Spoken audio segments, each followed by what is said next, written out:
Bueno, buenos días. Nada, lo primero que corresponde es agradecer la invitación para participar en este Congreso de Educación, en especial a Gaby, a Israel, que están al frente de este proyecto del claustro humanista, que tuve el privilegio de conocer hace unos años, incluso antes de que fuera una realidad y que siempre ejemplifico como una buena práctica. Y un placer compartir con todos y con todas este congreso en el que sé que hay muchísimos docentes de México a los que me gustaría sobre todo reforzar y poner en valor el papel que están haciendo de transformar vidas, ¿no? De generar un futuro para las personas con autismo a partir de los apoyos, de tantos y tantos apoyos que se pueden ofrecer en el contexto educativo. Hoy vamos a hablar de autismo, como no podía ser de otra manera, pero vamos a hablar del autismo no desde el punto de vista clínico, sino vamos a intentar comprender el autismo, actualizar qué es lo que hoy se sabe, porque comprender es la fase previa para poder intervenir muchos de los apoyos que vamos a poder ofrecer en el contexto educativo y en cualquier contexto de la vida del niño y también a lo largo de su vida pasa por comprender y entender cómo las personas con autismo necesitan un tipo de accesibilidad al que no estamos muy habituados las personas en general. Hablo de accesibilidad comunicativa, hablo de accesibilidad cognitiva.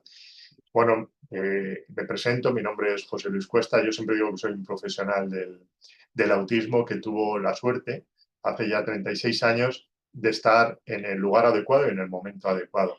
Llamé a las puertas de una agrupación de familias, deciros que aquí en España la gran parte de la atención especializada a personas con autismo está impulsada a través del movimiento civil promovido por familias. En este caso, en el año 1983 se crea Autismo Burgos. Autismo Burgos está en una de las regiones de España, en una comunidad autónoma, Castilla y León, y es una de las provincias al norte del país. Cuando yo empecé, el centro o la organización tenía un centro educativo específico para personas con autismo y poco a poco, literalmente, empecé a crecer con las personas con autismo.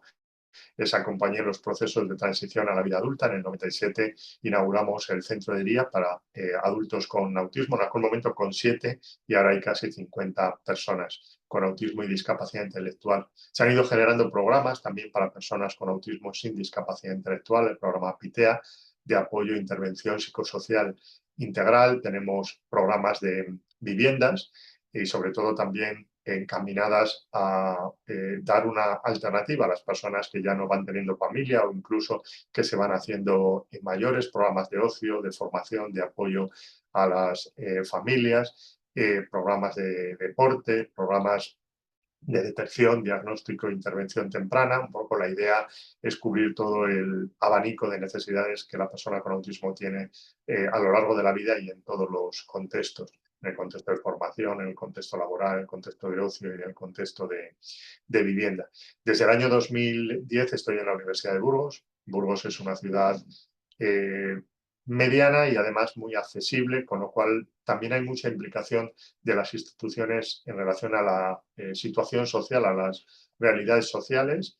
Y en este contexto, en el año 2015, me fue fácil impulsar la Cátedra Miradas por el Autismo, que es un convenio entre la Fundación Miradas en colaboración con la universidad. También participa la Asociación Autismo Burgos, un poco con el objetivo de impulsar acciones de innovación, de formación, de sensibilización e investigación sobre el autismo. Desde este contexto es de donde voy a transmitirles y compartirles también mi experiencia basada en la intervención directa y en el apoyo a personas con autismo.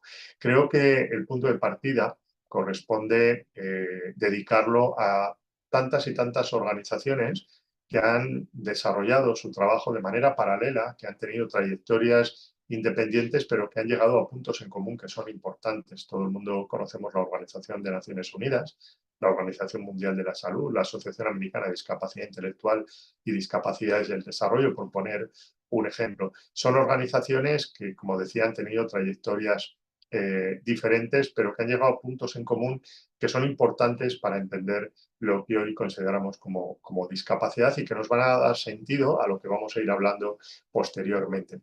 el preámbulo de un documento que fue fundamental en la historia de la discapacidad en el año 2006, la Convención Internacional sobre los Derechos de las Personas con Discapacidad. Es una iniciativa de la Organización de Naciones Unidas que, más allá de los derechos que contempla, que son fundamentales, tiene un párrafo en el preámbulo que me parece importante, ¿no? Y habla de la discapacidad como un concepto en permanente evolución, que es el resultado de la interacción entre las personas con deficiencias y las barreras debidas a la actitud y al entorno, ¿no? Aquí nos habla de algo que, sobre todo para los que llevamos más tiempo en el mundo de la discapacidad, es fundamental, porque durante muchas décadas se ha identificado, en este caso el autismo, con un diagnóstico que parece que predecía un determinado desarrollo común para todas las personas. Y generalmente, cuando hablábamos de autismo, hablábamos de un pronóstico de desarrollo bastante negativo por toda esa mitología que parece que condiciona mucho el desarrollo de las personas. Hoy se entiende el autismo, la discapacidad, cualquier condición relacionada con discapacidad como algo que no depende tanto de lo que tenga la persona o del diagnóstico de la persona, sino de las oportunidades de participación, ¿no? En la medida en que una persona participe, pueda ir al colegio, participe en el colegio, tenga relaciones significativas, aprenda en el colegio, pueda ir a un campamento de verano, disfrute del campamento de verano, tenga amigos, juegue con los compañeros, participe en las distintas actividades, eso es participación. En la medida en que una persona participe, el pronóstico de desarrollo va a ser mucho más positivo, ¿no? Por lo tanto, palabras como participación, como contexto, como apoyos, son las palabras que van a decidir el futuro de las personas con autismo. Desafortunadamente, las personas con autismo se encuentran en la vida con más barreras de las que se encuentra el resto de personas, incluso de las que se encuentran personas con otras condiciones, ¿no?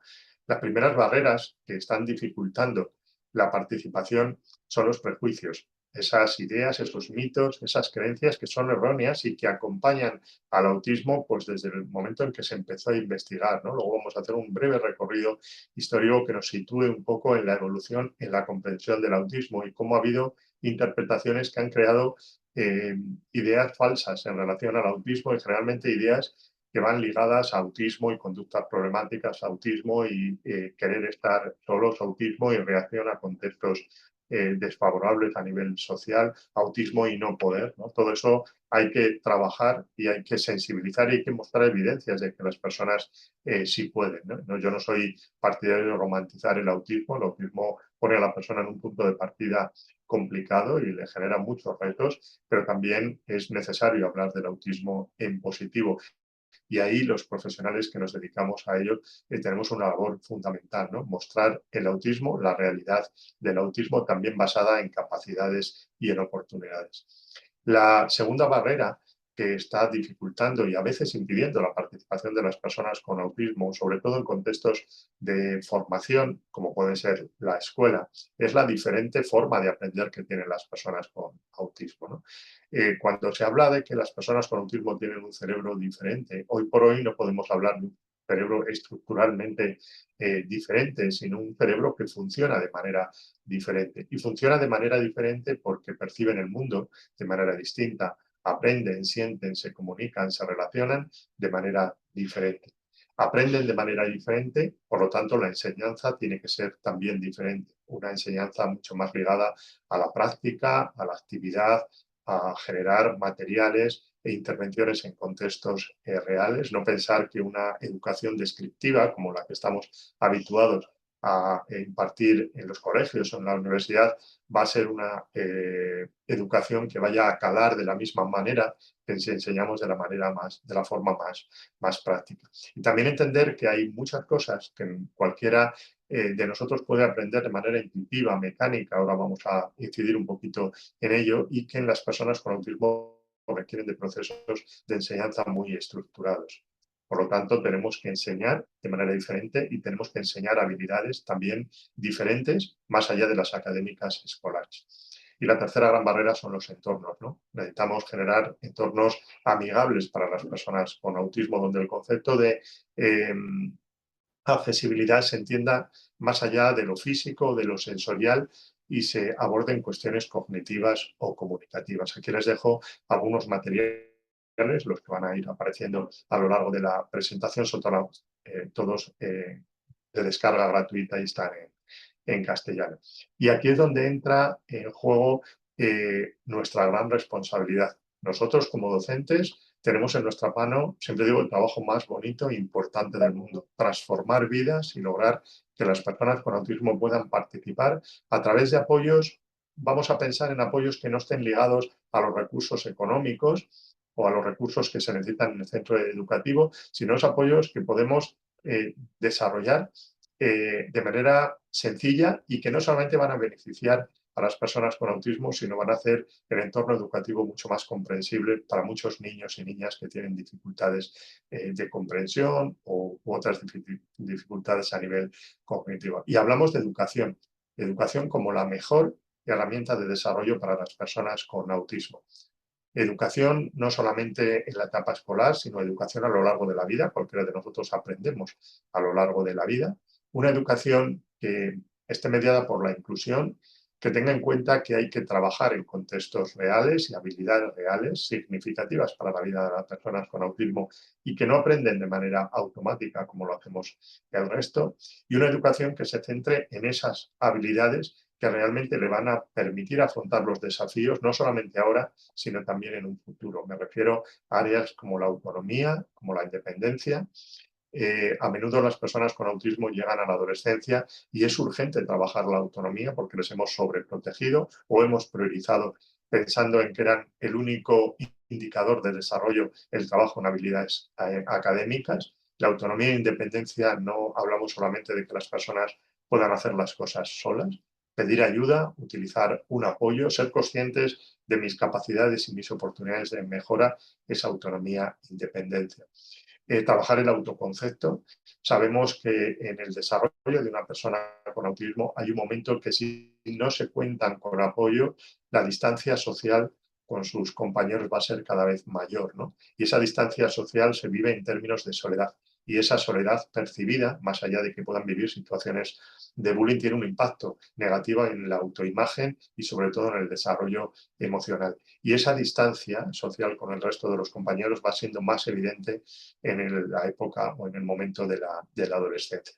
Trabajar las habilidades sociales, lo sabemos, hay que dar herramientas a las personas con autismo para que puedan desarrollarse en distintos contextos con sus iguales, pero no solamente dar herramientas, sino dar oportunidades para que ejerciten esa dimensión de calidad de vida que son las relaciones interpersonales tan importantes y que la persona con autismo pueda contar con los apoyos necesarios. Trabajar en un ámbito que es fundamental, el tema de la afectividad, de la sexualidad. Pongo afectividad porque muchas de las cuestiones que, por ejemplo, cuando se van haciendo mayores etiquetamos como problemas de tipo sexual, tienen que ver con la forma en que expresan afectos o temas de privacidad y autonomía que podemos empezar a trabajar desde etapas muy tempranas. Y un área como es el trabajo. Y no me refiero aquí a habilidades profesionalizantes, ¿no? Habilidades que les permitan ser informáticos, electricistas o carpinteros, ¿no? Hablo de esas competencias socioemocionales que hacen que puedan triunfar en los procesos de inclusión, temas de autorregulación, temas de gestión de trabajo en equipo, de gestión de conflictos, de resolución de imprevistos de la vida diaria, de planificación, todas esas competencias que sin ellas no podríamos insertarnos social o laboralmente. ¿Qué es lo que sabemos del autismo hoy? Vamos a hacer un recorrido histórico muy, muy breve que nos ayuda a entender el momento en el que estamos, ¿no? Las primeras investigaciones, en general, aunque hubo investigaciones previas, la literatura lo corrobora, pero en la mayoría de los congresos o de las formaciones en las que escuchamos hablar sobre autismo, nos hablan de dos psiquiatras austriacos, Leo Kanner y Hans Asperger, que en los años 43 y 44, casualmente muy, muy cerquita en el tiempo, publicaron sendos artículos sobre autismo. Leo Kanner vivía en Estados Unidos y publicó en inglés, y Hans Asperger en plena guerra mundial publicó en alemán porque vivía aquí en Europa. Eso condicionó mucho, el alemán no es el idioma científico por excelencia, la difusión de su investigación. En cambio, la de Leo Kanner tuvo un reconocimiento y una difusión mucho más rápida. Luego, en los años 80, se rescató y se reconoció la contribución de Hans Asperger y se puso el nombre síndrome de Asperger en su honor. Bueno, estos primeros años, más o menos hasta los años 60, estuvieron dominados por la corriente psicoanalista, ¿no? Que identificaba autismo como un trastorno de tipo emocional causado por una reacción desde un entorno afectivo negativo, ¿no? Se culpabilizaba a los padres, fundamentalmente a las madres, hablaba de madre nevera, frigorífico, y se causaba el autismo, se identificaba, se relacionaba con una causa que es un apego negativo, defectuoso de la madre, el vínculo con su hijo, ¿no? Estos años no se avanzó en cuanto a intervención, es más, yo creo que se retrocedió porque no se generó conocimiento, pero en cambio sí que se generaron muchas ideas falsas que identificaban el autismo como personas solitarias o personas que lo eran porque tenían una reacción a un entorno hostil desde el punto de vista afectivo. Llegaron los años 70 hasta los años 80 más o menos. Los que investigaban en aquella época miraron hacia otra parte, Estados Unidos, donde estaban muy en boga todas las teorías e intervenciones conductuales más clásicas. Se empezó a trabajar positivo el autismo desde un punto de vista cognitivo, pero negativo porque en aquel momento la discapacidad intelectual y del desarrollo era identificada o era asociada de manera automática con conductas problemáticas y las intervenciones eran muy artificiales, sobre todo se centraban en la reacción, porque sí o sí iban a tener conductas problemáticas, no se hablaba de prevención ni tampoco del enfoque funcional que hoy día identifica las conductas como una reacción a contextos difíciles o exigentes para la persona con autismo y por lo tanto el foco se pone en cómo modificar esos conductos para prevenir y que las conductas problemáticas no se den. Y llegaron los años 80 y es aquí donde la palabra educación empieza a extenderse y cobra pleno sentido. Hoy sabemos que el autismo es una condición con un componente principalmente genético. No es fácil pensar, como pasa en el síndrome de Down, que vamos a encontrar un marcador genético concreto, porque la realidad es que aproximadamente el 50% de las personas con autismo, su autismo, aunque tiene un componente genético, no viene dado por ninguna alteración, sino que es una combinación aleatoria, espontánea de los genes, y al no haber alteración, no va a haber prueba genética que pueda determinarlo. Y en el otro, aproximadamente 50% de personas con autismo se han encontrado hallazgos concretos de alteraciones genéticas. Hasta ahora hay más de 1000 genes que se han detectado como implicados en el autismo, pero de manera que se han encontrado hallazgos en subgrupos. En ningún caso en este porcentaje tan amplio se han encontrado factores genéticos que sean comunes a todas las personas con autismo, sino que hay personas que tienen una alteración genética, un grupo, otro diferente, ¿no? Lo que es real es que hay más personas con autismo que personas sin autismo que pueden tener asociada a una condición, una segunda condición que sería una alteración genética. ¿Qué es lo que está pasando para ese crecimiento tan alarmante del autismo? Es una realidad, el autismo no es una moda. Convivir con una persona con autismo no te hace dudar en ningún momento, en la gran mayoría de los casos, por supuesto, que el diagnóstico sea certero, ¿no? La sospecha es que pueda haber factor o factores ambientales, no está todavía claro, que interaccionan con esa predisposición genética y que se desarrolla el autismo, ¿no? Líneas de investigación hay muy diversas. Este es el punto donde profesionales sin escrúpulos, sin ninguna ética y con el único propósito de lucrarse económicamente nos están vendiendo causas erróneas del autismo y por lo tanto que van asociadas a tratamientos con un alto coste económico que juegan con la vulnerabilidad de las familias. No hay ningún factor ambiental actualmente que desde la ciencia se pueda afirmar que está vinculado a lo. Simplemente hay factores ambientales que se sospecha cada vez con más evidencia que algo tiene que estar ocurriendo en el ambiente. El resultado del autismo, como leemos en los libros, es una alteración del sistema nervioso central y aquí uno puede pensar, bueno, pues si la alteración del sistema nervioso central existe, pues va a haber alguna prueba neurológica que me ayude a interpretar a detectar el autismo. Pasa como con la genética, no hay una alteración neurológica presente en todas las personas con autismo, no hay ninguna estructura cerebral alterada diferente presente en todas las personas con autismo, sino que el autismo se debe a una alteración del sistema nervioso central derivada por un funcionamiento diferente del cerebro, por procesos que son diferentes. Hoy día hablamos de una prevalencia, según el Centro de Control de Enfermedades, de Control y Prevención de Enfermedades de Atlanta. El autismo no es una enfermedad, pero en este centro se ha dedicado mucho dinero a investigación. Se creó la unidad de vigilancia del autismo, que hace un seguimiento del número de nacimientos de personas con autismo, y la prevalencia en Estados Unidos la sitúa entre 1 y 31. Les aconsejo que se descarguen esta guía práctica para el autismo de una sociedad psiquiátrica a nivel europeo, donde es un documento sencillo, intuitivo, de fácil lectura, donde se resume todo lo que hoy sabemos del autismo. Hay un punto que nos habla de prevalencia, y se pincha y aparece este mapa mundial con un montón de puntos que se corresponden a estudios de prevalencia a nivel regional, a nivel local. Si pinchamos cada uno de los puntos, aparece el lugar, las características del estudio, y si hacemos la media de todos los estudios que se conocían en el momento de publicar la guía, la prevalencia está entre el 1 y 2%. 2% hablaríamos de las cifras que marca Estados Unidos y un 1% de cifras más conservadoras como son las que se manejan en España, en las que hablamos de un caso por cada 100 nacimientos.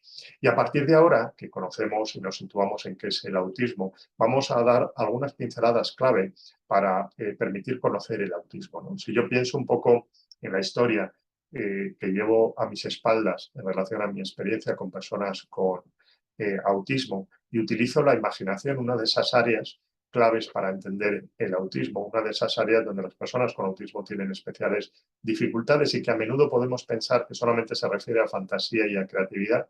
No es cierto, la imaginación está presente en muchos de los procesos que son necesarios para desenvolverse en la vida ahora y en el futuro, ¿no? Utilicemos la imaginación. Y si no tuviéramos esta diapositiva, seríamos capaces, porque la imaginación nos permite tener representaciones mentales, establecer simbolismos, de pensar en la idea de un archipiélago. Tenemos la facilidad de pensar un archipiélago con distintas formas, pero tener la representación mental de lo que permite afirmar que hay muchas realidades que se pueden encajar dentro de este concepto. Si sobrevolamos, pensemos, imaginemos que somos pájaros y sobrevolamos un archipiélago, nos vamos a encontrar con islas que son diferentes, pero seguramente veremos alguna similitud. Si tienen vegetación, pues veremos una semejanza entre ellas, pero en cambio unas tendrán una forma, otras, unas más grandes, otras pequeñas. Si están habitadas seguramente tendrán el mismo idioma, también se diferenciarán en que unas tienen a lo mejor más elevaciones y otras son más planas. En cambio, si vemos otros aspectos, por la proximidad también identificaremos que hay muchas semejanzas entre ellas, ¿no? Esta es la percepción o la idea, la imagen que yo tengo de tantas y tantas personas que he tenido la oportunidad de conocer a lo largo de estos años. Personas muy diferentes, pero personas que tienen algo en común. Hablamos de las áreas que están implicadas en el autismo, la comunicación, interacción social y área referida a la imaginación. Y si seguimos imaginando y en lugar de pájaros nos convertimos en peces y nos sumergimos en el océano donde están esas islas, intentando ver qué es lo que tienen en común las personas, vamos a encontrar que las personas tienen un cerebro diferente porque funciona de manera diferente y porque las personas con autismo tienen una forma diferente de procesar la información, de aprender, de expresar sentimientos y de comprender el mundo. Se habla muchas veces de la hipersensibilidad que tienen las personas con autismo. Hace un tiempo una persona con autismo me dijo, mi mundo es intenso. Otra me dijo, mi mundo me parece que me salpican las palabras cuando estoy con las personas, ¿no? Imaginémonos que nos gusta la tecnología y que nos vamos a un centro comercial donde vamos a poder encontrar por las últimas novedades en televisiones, ¿no? Y nos acercamos a la zona de las televisiones y nos encontramos con un panorama como este. Un montón de televisiones, todas encendidas, con colores preciosos, imágenes nítidas, enormes, que parece que inundan de estímulos nuestro cerebro y además cada una asociada a un sonido diferente, ¿no? Seguramente que si llevamos ahí un buen tiempo e intentamos centrarnos en una de las imágenes, intentamos además relacionar el sonido de tantos que entran en nuestro cerebro con la misma intensidad, con la imagen con la que queremos centrar nuestra atención, tenemos cierta dificultad. Y si llegamos ahí unos minutos, nuestro cerebro lo reconoce, que eso es un punto importante, que nos estamos poniendo un poco ansiosos. Y lo reconoce y la imaginación nos ayuda a detectar cuál es la causa, que es tanta invasión de estímulos a las que estamos expuestos. Imaginación reconoce emoción, la relaciona con una causa, imaginación busca una alternativa. Seguramente que no aguantaremos mucho tiempo ahí y nos iremos a un lugar más tranquilo. Estos procesos donde la imaginación nos permite detectar qué emoción sentimos, por qué la sentimos y buscamos una alternativa, son procesos que la persona con autismo no gestiona con la misma facilidad. No gestiona con la misma facilidad la búsqueda de alternativas para poder autorregular o bajar su nivel de ansiedad, que de por sí es tan estresante como si en cualquier entorno, aunque fuera un aula muy tranquila, se va a sentir como que está delante de muchas pantallas, como que su cerebro no es capaz de inhibir ni no dejar pasar tantos estímulos. A veces en un aula podemos decir, no, este niño tiene problemas de atención, este niño lo que tiene es un problema en cuanto a la forma y la intensidad de estímulos que recibe del contexto. Pensemos en un aula en la que yo como docente doy por hecho que están tranquilos, están atendiendo. La persona con autismo está percibiendo en su cerebro con la misma intensidad mi voz, que soy el docente, con un papel que se está arrugando, con un sonido de un bolígrafo que alguien está utilizando, con un movimiento, con el ruido del aire que entra por la ventana, con el parpadeo de una luz. Las personas con autismo permanentemente están expuestas a estímulos que para los demás son irrelevantes, pero que en su cerebro entran con muchísima intensidad. Y además su cerebro es diferente, porque no tiene esa facilidad que podemos tener nosotros de no dejar entrar o discriminar cuál es el estímulo principal o cuál es el estímulo secundario, ¿no? Muchas veces nosotros identificamos las conductas como problemáticas y son conductas que buscan la autorregulación. Si nosotros no entendemos esto, nosotros identificamos y damos sentido a lo que vemos desde nuestra propia forma de ver el mundo. Un niño que se tira al suelo, lo primero es que tiene una rabieta, lo segundo que pensamos es que es desafiante y no quiere hacer las actividades, lo tercero es pensar que la familia no le aporta límites. Si nosotros entendemos este nivel de estrés y de ansiedad tan elevado que tienen los niños con autismo, ahora sí entendemos esa conducta desde un punto de vista funcional. Este niño no puede más. Este niño necesita un descanso. El mundo para este niño está siendo demasiado intenso.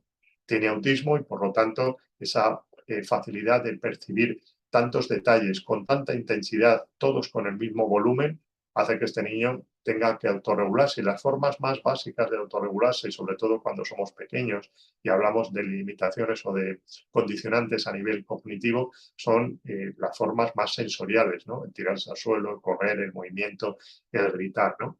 La regulación se aprende a través de una corregulación de procesos que dan alternativas y enseñan opciones para bajar el nivel de ansiedad. También nosotros como docentes podemos favorecer el que estos episodios no lleguen a más, podemos prevenir intercalando actividades favoritas con exigencias a nivel académico, dando pequeños espacios para que pueda bajar su nivel de ansiedad.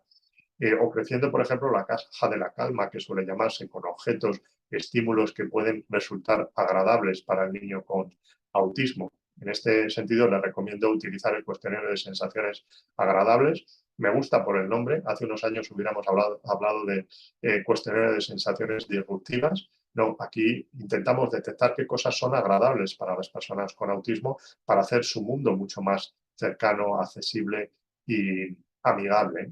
Por lo tanto, incluyamos aquellas cosas que le pueden resultar más placenteras. También nos permite al mismo tiempo detectar cosas que no les resultan tan agradables y plantearlas como objetivos de trabajo. Tenemos técnicas tan fiables y tan útiles como el encadenamiento hacia atrás, como el acercamiento paso a paso, como la desensibilización sistemática, que nos permiten, a partir de detectar estímulos que no son muy agradables, realizar una intervención para que poco a poco vaya asimilando, ¿no?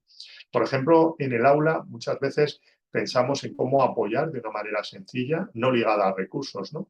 La ubicación donde se sienta el niño en el aula es uno de los apoyos que más efectivos pueden ser para favorecer su autorregulación y además un estado emocional que les permita aprender mucho mejor, ¿no? A menudo utilizamos el criterio en el aula, o al menos en España, de decir, bueno, cada mes cambiamos la ubicación de los niños en la clase y utilizamos el criterio de la lista, el 1, el 2, el 3, el 4, el 5. De manera que el 1 le toca al principio de la fila y el 5 al final. Y le he dicho, estoy en el último de la clase, no te preocupes que el mes que viene empezamos y damos la vuelta y el 5 está el primero y el 1 está detrás, ¿no? Pues este criterio, igual que no nos planteamos utilizarlo con una persona con discapacidad visual y seguramente con una persona con discapacidad física, utilicémoslo también con las personas que tienen desafíos como las personas con autismo. Busquemos espacios del aula que puedan ser espacios donde esté cualquier alumno, pero que eviten esa cercanía a estímulos que pueden generar mucha ansiedad. Sonidos de fondo, sonidos de alta frecuencia, brillos, objetos en movimiento, lugares en medio de la clase donde tengan la incertidumbre de los movimientos o el contacto físico o la exigencia comunicativa a varios niños que estén alrededor, ¿no? Hay muchos factores que pueden contribuir a esa sobreestimulación en las personas con autismo. Intentemos limpiar el aula de la manera en la que el lugar hacia donde miran las personas con autismo esté lo más libre de estímulos. Borrar la pizarra cada vez que ponemos un ejemplo o empezamos la clase, intentar eliminar todos los adornos o todas las carteles o elementos visuales que estén alrededor de la zona donde tiene que prestar atención. Vamos a observar que muchos de ellos no son relevantes, que no aportan información. Poner, por ejemplo, un panel en el aula específico solamente para el niño con autismo, donde tenga la seguridad, la certeza de que va a encontrar las tareas con la fecha, los materiales que van asociadas y exactamente qué es lo que tiene que hacer, ¿no? Imaginaros en un entorno donde la persona con autismo vive permanentemente tanto caos, si además hacemos recaer en él la obligación de tener que retener información que a menudo damos de manera muy imprevista y muy rápida, ¿no? Oye, ojo, ojo, no os levantéis, que mañana tenéis que traer la tarea 1 y 3 del cuaderno rojo de matemáticas, ¿no? Ese caos en el que viven las personas con autismo, esa dificultad, imaginación de detectar cuál es mi nivel de ansiedad, el por qué y generar una alternativa, le va a hacer que sea mucho más difícil buscar una opción, como cualquiera de nosotros. No nos hemos enterado de la pauta que nos dice el profesor, mi madre, mi padre va a escribir al WhatsApp de padres o yo voy a llamar por teléfono. Esa gestión de imprevistos son procesos que no son tan fáciles para las personas con autismo. Otra de las adaptaciones cuando estamos trabajando directamente con la persona con autismo es buscar una ubicación para la persona en relación a la persona con autismo. Tenemos dos objetivos, que sea más independiente en el trabajo y que también no dependa tanto del adulto para autorregularse, ¿no? Nos situamos frente a la persona con autismo, quizás en los momentos en los que necesite más soporte emocional, necesite seguridad y a menudo va ligado por estar cerca, incluso por el contacto físico, pero también en aquellas habilidades, cuando trabajamos habilidades sociales, habilidades de imitación o de atención conjunta. Nos sentamos al lado de la persona con autismo o nos ponemos de pie al lado de la persona con autismo para evitar el que siempre dependa de un contacto tan directo con nosotros y vamos poquito a poco dándole mayor autonomía. Y podemos buscar actividades donde la información no recaiga en que yo le dé el apoyo directo, sino que la información se dé a través de claves visuales que estén sobre la mesa. Y nos situamos detrás con doble objetivo, porque hay algunas actividades, puede ser, por ejemplo, a nivel manipulativo, el montaje de piezas, donde yo estoy modelando la forma o la posición de las manos, pero también con el objetivo de desaparecer poquito a poco de la vista, alejarse físicamente, porque al final el objetivo del profesional no es que la persona dependa de nosotros, sino que sea cada vez más independiente. Deciros que aquí en España tenemos diferentes modalidades escolares para las personas con autismo. El Estado tiene algunos centros de educación especial, son centros públicos, donde participan, se integran alumnos con distintas condiciones. Eso como respuesta educativa y luego pública, y luego están los centros educativos donde van los niños y niñas con autismo incluidos. Y luego tenemos la opción de centro educativo específico para las personas con autismo, que hace muchos años era la opción principal y hoy es una opción que queda solamente ligada para las personas con autismo con mayores necesidades de apoyo, ¿no? Hablar de un centro específico para personas con autismo no implica hablar de exclusión, sino hablar de centros muy abiertos a la comunidad, donde se trabajan habilidades que son muy funcionales y se promueven muchas actividades y momentos que permiten tener contacto con otros compañeros sin discapacidad de su edad, con otros iguales. Esa como la opción en el extremo para niños y niñas con muchos retos a nivel cognitivo y a nivel social. Y luego está la educación pública, los colegios ordinarios, donde hay también diferentes modalidades. Está la opción de que el niño o la niña vaya sin apoyo dentro del aula. Desde la asociación, en nuestro caso, Autismo Burgos, se presta apoyo para formar y asesorar a los profesionales o intervenir en aquellos momentos donde las personas con autismo pueden encontrar mayores dificultades, como son los momentos de los recreos. Y luego hay dos opciones intermedias. Uno son las aulas estables, que son aulas para niños con autismo ubicadas en centros ordinarios, donde tienen un espacio de referencia, donde se les estructura todas las tareas y se planifica el día, y una vez que se hace esta actividad, los niños se incluyen en las diferentes aulas con sus iguales y regresan al aula de apoyo cuando hay un momento de desregulación o cuando necesitan alguna intervención más específica. Y luego existe otra modalidad, que es la escolarización combinada,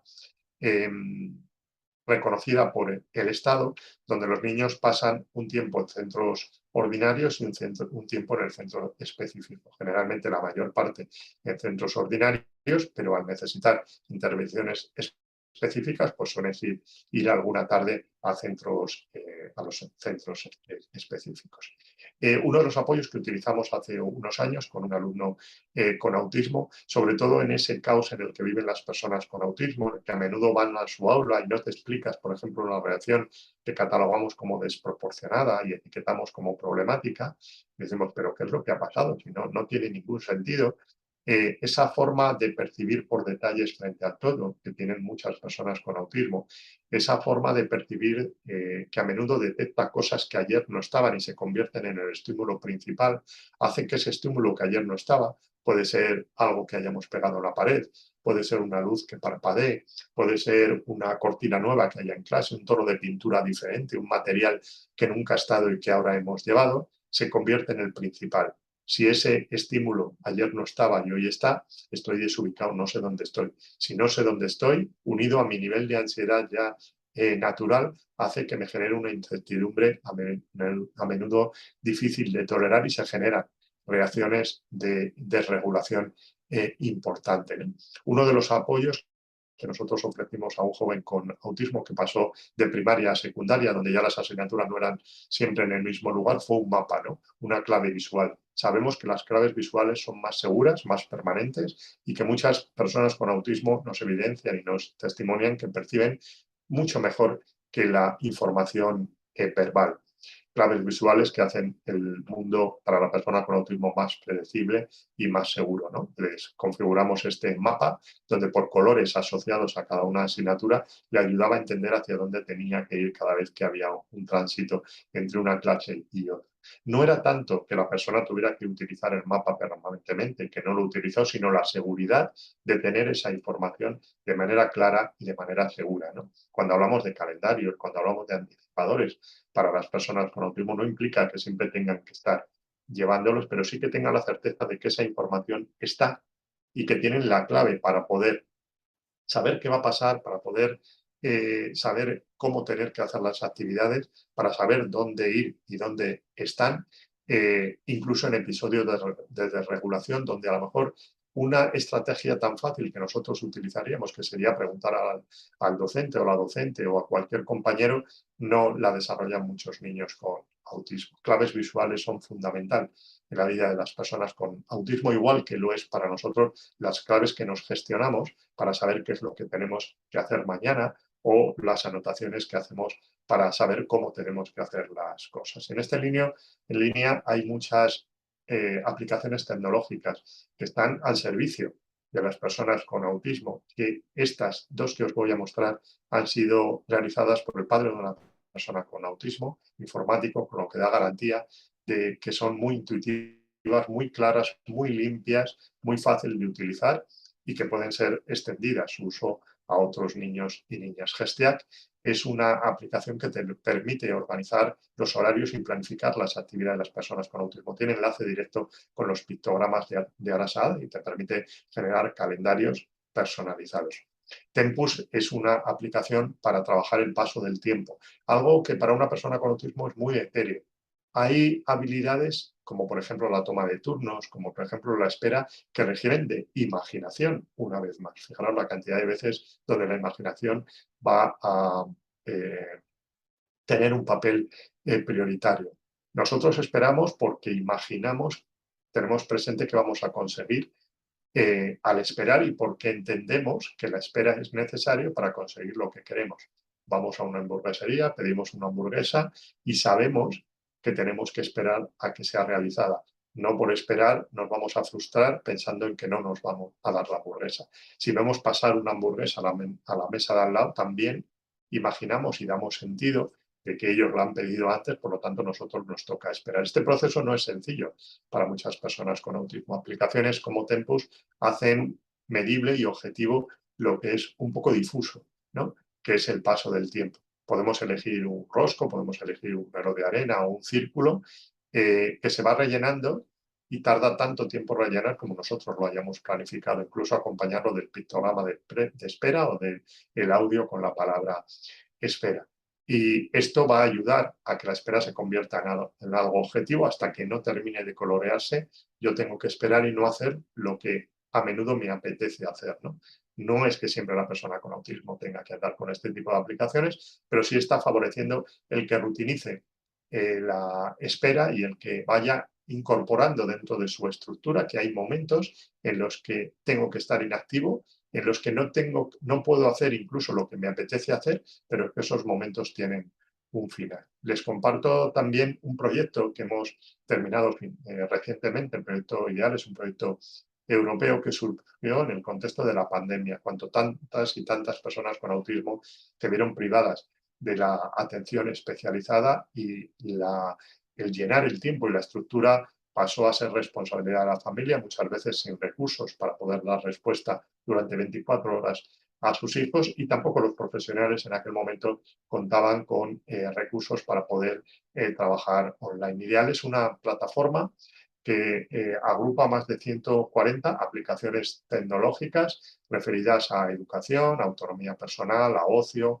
a comunicación, a relaciones sociales y que pueden ser seleccionadas en función a la que queramos apoyar y también en función del área que necesitemos reforzar. Te permite crear un registro, es todo gratuito, y crear un usuario como persona con autismo, como profesional o como familiar.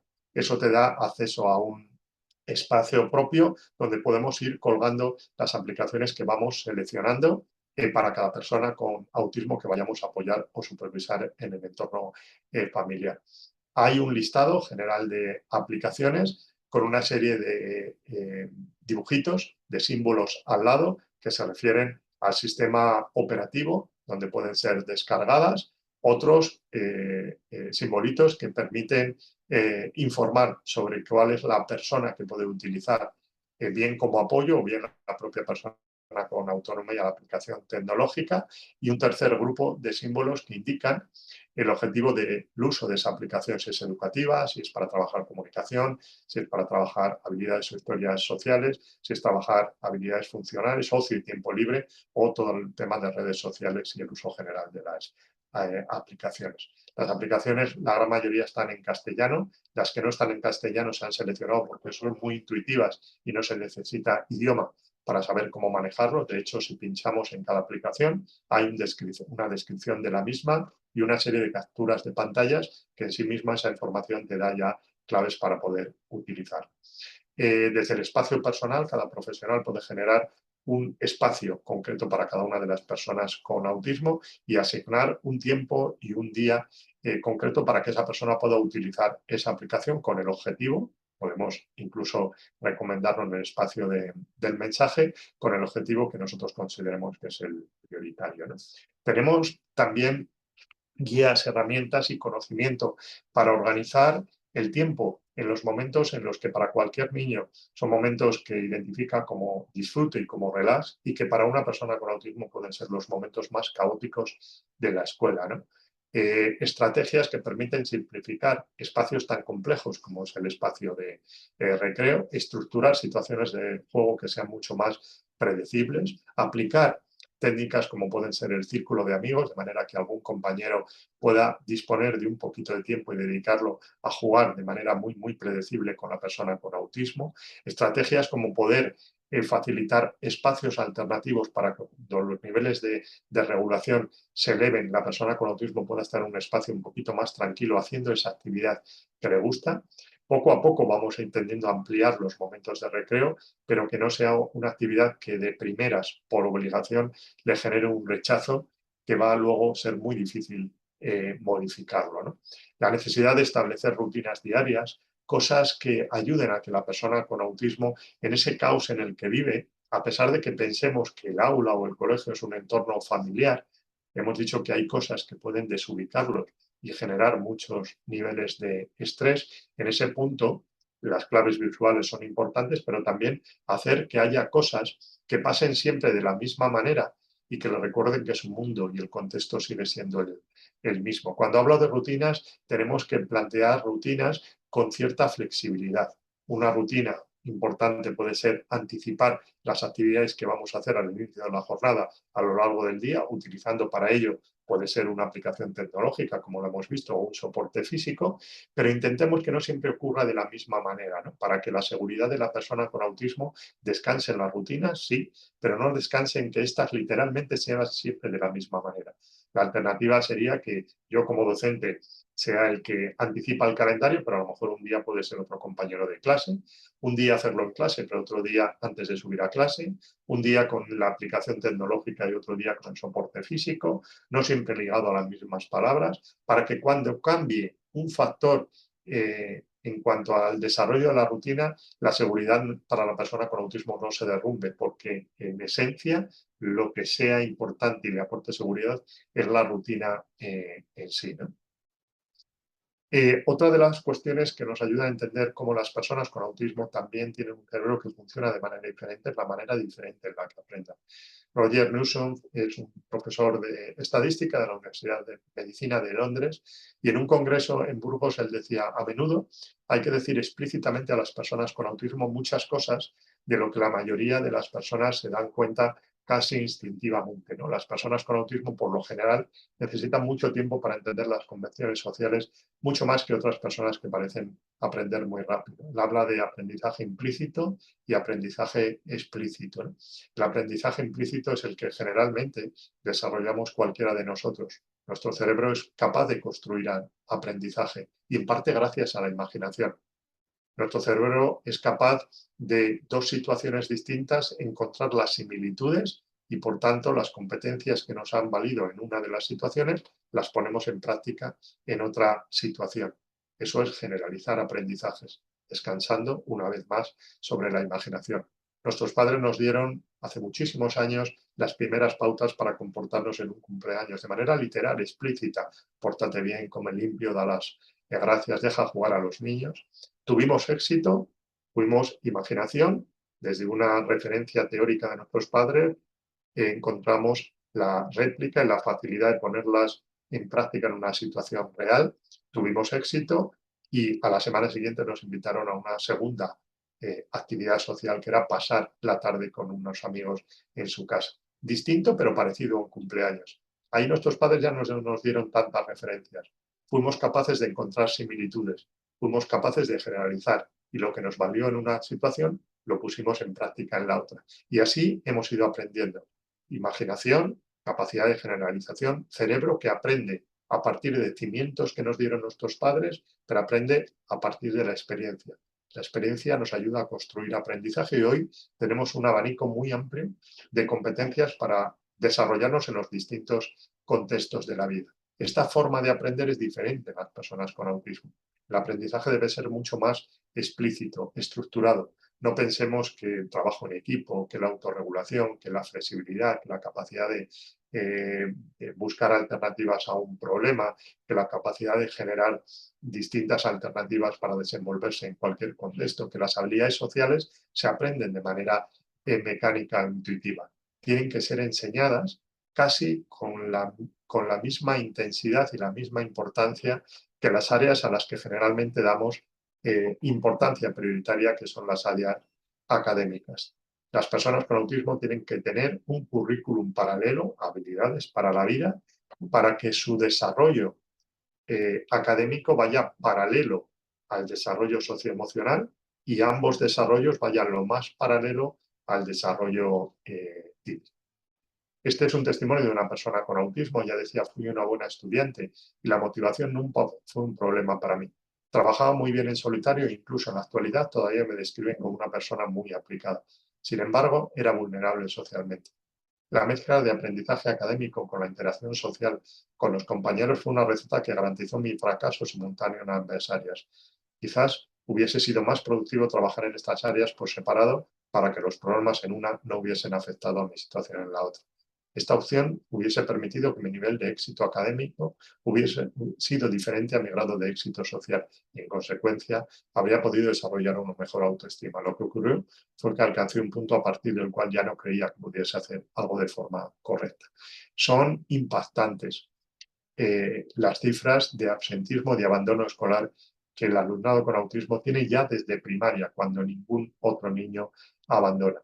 Esta es la razón del fracaso que las personas con autismo todavía en demasiadas situaciones experimentan en los entornos escolares y en demasiadas situaciones experimentan en entornos de educación superior, como es el acceso a la universidad, los que van a la universidad, y en el acceso al mundo laboral. Es necesario entender que hay un currículum formado por habilidades para la vida que no aprenden de manera intuitiva, que tiene que ser trabajado de manera explícita y estructurada desde que detectamos el autismo. Simplemente una llamada de atención, ¿no? Como docentes, cuando nosotros veamos a un niño que está solo en el recreo, no pensemos que la soledad es algo intrínseco asociado al autismo.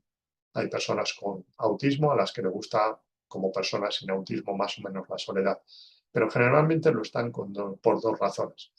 Una es porque el mundo es tan intenso, porque hay espacios y momentos donde perciben la realidad con tanta intensidad que el único recurso, porque no lo tienen tan fácil para identificar cómo se sienten, porque no lo tienen tan fácil para compartir su mundo interno y entender que si lo dicen el otro les puede ayudar, la opción es alejarse del foco que les está exigiendo tanta demanda a nivel social, comunicativo, de reglas, de juegos que no entienden.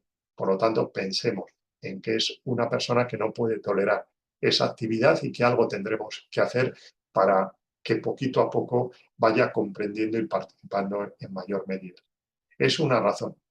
Y la otra es que son personas que lo tienen tan difícil para entender cómo relacionarse y jugar con los demás, hacen tantos esfuerzos de manera literal, hacen tantos esfuerzos que al final son respondidos de una forma que no tiene nada que ver con su intención.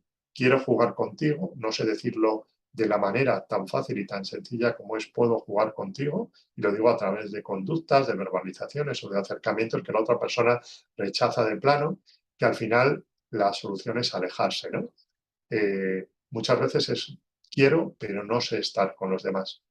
Quiero, pero no sé estar. Son tantas experiencias de fracaso acumulados que al final también acabo retirándome. Pero no porque no quiera jugar, no porque no quiera estar con la otra persona, sino porque no sé estar con la otra persona. Tenemos también muchos materiales de referencia. Este es un material para la enseñanza de habilidades sociales, donde a modo de ejemplo define 45 conductas que podemos observar en una persona con autismo. Desde luego no son conductas que van asociadas en todos los casos de las personas con autismo y van siendo analizadas de manera muy explícita a través de cómic, algo atractivo, para ayudar a aprender a las personas con autismo el impacto de lo que los otros ven de su conducta y el impacto negativo o positivo que tienen en el contexto o en las personas, para que vayan aprendiendo no desde la comprensión, sino de una forma mucho más explícita, cosas que pueden hacerse, que no pueden hacerse, o al menos que sepan las consecuencias de determinadas conductas, ¿no? Cuando hablamos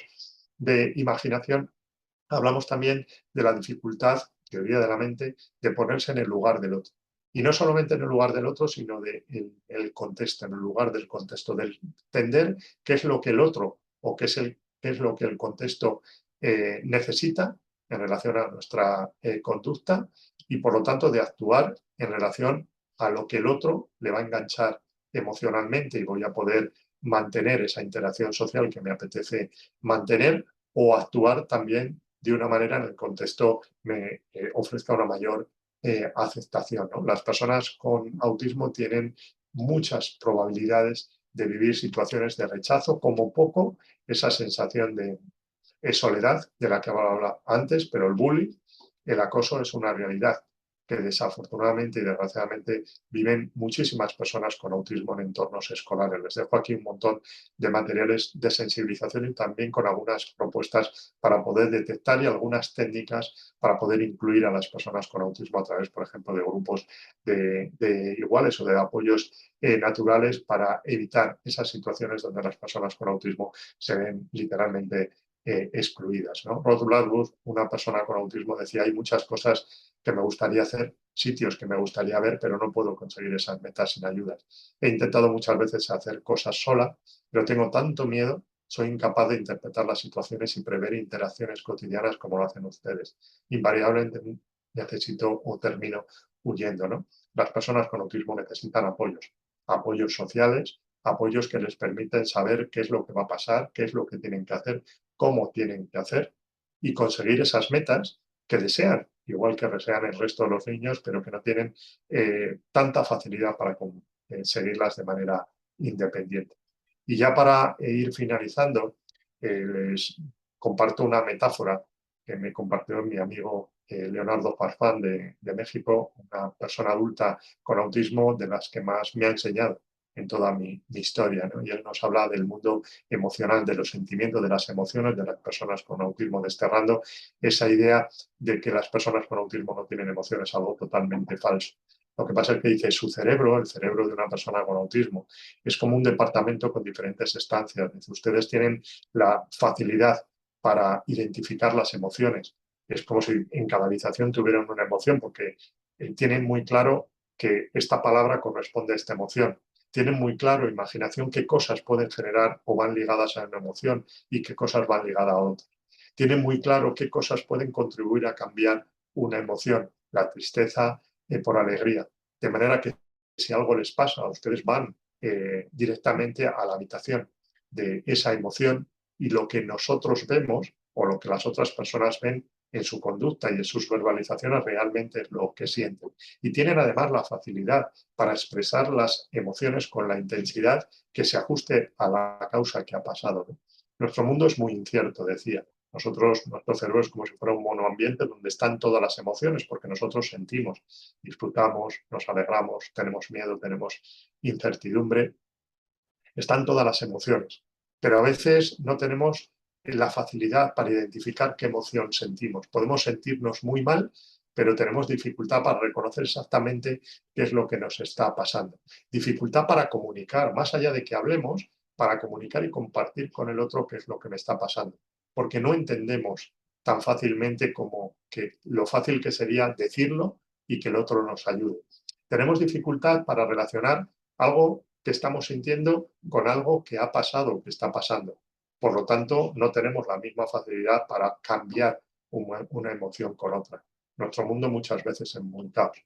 A veces descansa nuestra seguridad en algunas cosas que pasan en nuestro contexto. Y si esas cosas cambian, nos entra tal nivel de ansiedad que expresamos lo que nos pasa, quizás con una intensidad totalmente desproporcionada y lo que ven los otros o identifican es una emoción diferente a la que nos pasemos, a la que tenemos, ¿no? Fijaros la complejidad del mundo emocional en las personas con autismo y cómo también hay que hacer una intervención en conducta, reconocimiento de emociones, expresión de emociones, comunicación de emociones, intentar ayudar a relacionar una emoción con cosas que puedan causarlas, intentar relacionar una emoción con alternativas para poder cambiarlas.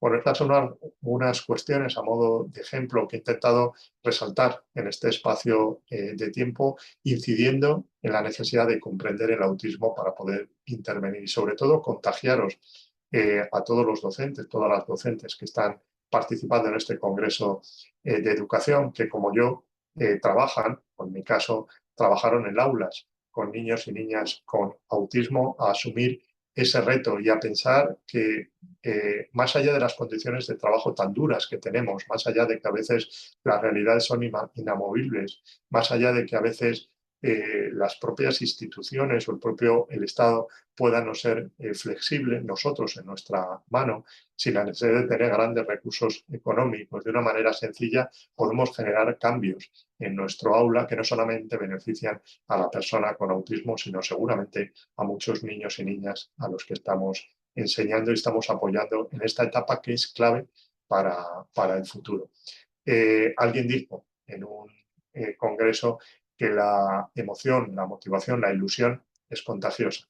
Yo tengo ya muchos años, llevo muchos años trabajando y tengo una cosa que atesoro, que es el mantener la emoción y la motivación por lo que hago y espero haberla transmitido y haberla contagiado al menos un poquito a cada uno de los que estáis en la sala.